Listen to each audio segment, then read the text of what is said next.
Aquaman adalah salah satu karakter superhero fiksi yang biasa hidup di dua alam, yaitu daratan dan lautan. Namun, apakah kalian tahu jika di Indonesia ada salah satu suku yang mempunyai kemampuan serupa?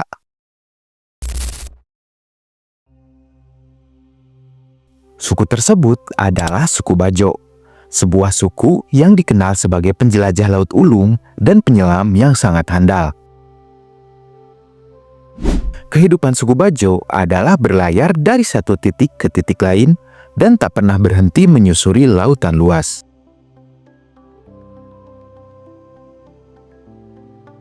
Hidup nomaden adalah salah satu ciri unik suku ini. Mereka menghabiskan sekitar 60% hidupnya di laut. Suku Bajo ini mempunyai kelebihan menyelam di atas rata-rata manusia normal. Mereka mampu menahan nafas selama 13 menit dengan kedalaman menyelam yang cukup ekstrim, yaitu 50-60 meter di bawah permukaan laut. Kemampuan unik suku Bajo itu merupakan adaptasi dari kebiasaan orang-orang suku Bajo yang hampir 24 jam hidup di lautan. Dari hasil penelitian para ilmuwan, menemukan bahwa organ limfa orang-orang suku Bajo ternyata lebih besar 50% dibanding ukuran normal manusia pada umumnya. Hal ini menyebabkan produksi oksigen dalam darah orang suku Bajo akan lebih banyak dan membuat mereka dapat menahan nafas lebih lama dari orang normal pada umumnya. Bandingkan saja dengan kita, yang rata-rata hanya bisa menahan nafas selama 30-90 detik. Jadi tidak salah jika suku Bajo disandingkan dengan Aquaman, meskipun itu hanya sebuah hiperbola. Orang-orang Bajo menyebut mereka dengan sebutan orang sama, menempati hampir seluruh kepulauan di Indonesia, seperti Sulawesi Selatan, Kalimantan Timur, Maluku, Nusa Tenggara Timur, dan Nusa Tenggara Barat.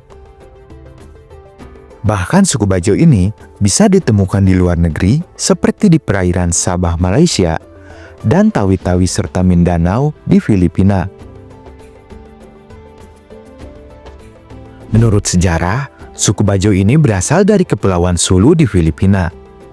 Banyak juga yang menganggap asal-usul suku Bajo dari Semenanjung Malaka lalu bermigrasi ke berbagai penjuru di Nusantara. Bahkan, ada juga yang mengatakan orang Bajo berasal dari Sulawesi Selatan dan menyebar ke wilayah lainnya.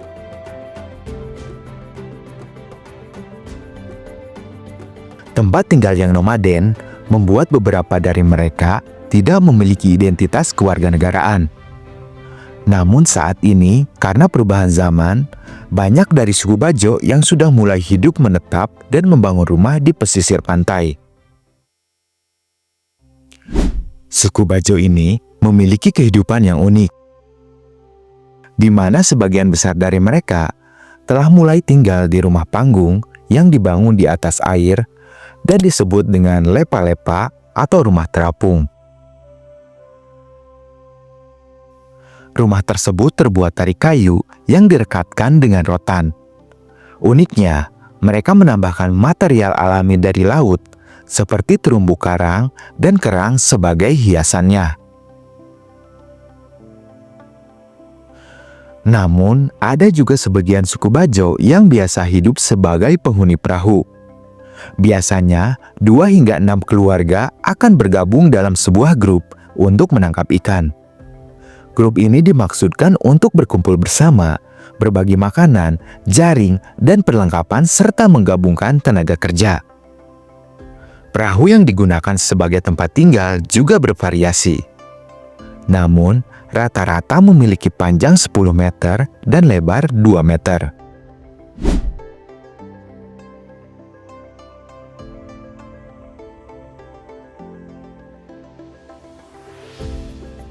Saat ini, masyarakat suku Bajo juga mulai belajar melakukan budidaya komoditi laut, seperti lobster, udang, dan ikan kerapu.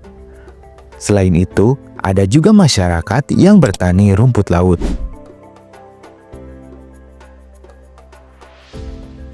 Bahasa yang digunakan oleh suku Bajo adalah bahasa Sama Bajo, yaitu bahasa Austronesia yang memiliki dialek yang berbeda antar kelompok.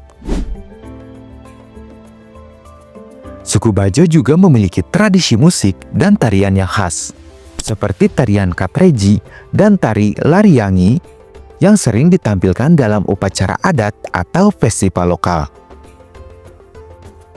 Suku Bajo juga memiliki pakaian adat yang mencerminkan kehidupan mereka yang disebut sarija.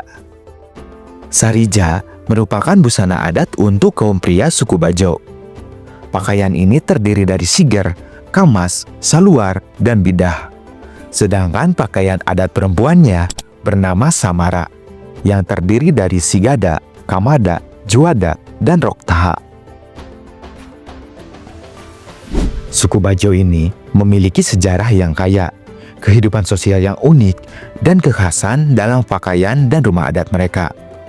Hal itulah yang membuat Indonesia menjadi semakin kaya akan budaya dan tradisi nenek moyang yang selalu diwariskan secara turun-temurun.